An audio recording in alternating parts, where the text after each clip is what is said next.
Alors la notion de détox, eh bien, elle découle du processus naturel de détoxination que notre organisme effectue quotidiennement. Notre organisme produit des toxines en raison de son métabolisme naturel et notre mode de vie via l'alimentation, la pollution et les perturbateurs endocriniens eh bien, provoque l'accumulation de substances toxiques.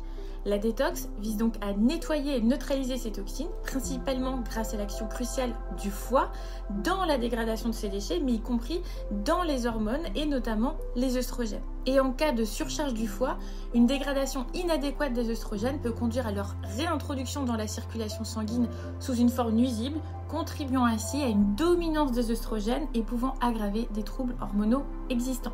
Alors pour soutenir ce processus de détox, eh bien, il est essentiel de privilégier la consommation de certains aliments, comme ceux qui sont riches en soufre, comme les poireaux, l'ail, l'oignon, les radis, les navets, mais aussi les céréales complètes pour avoir de la vitamine B, mais aussi les légumes amers comme les artichauts, le radis noir, le desmodium.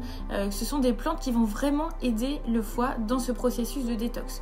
Je vous recommande aussi la consommation des brassicacées, donc toute la famille des choux, car ils contiennent de l'indole-3-carbinol et du diindolméthane. Ce sont des substances qui vont neutraliser les œstrogènes en excès.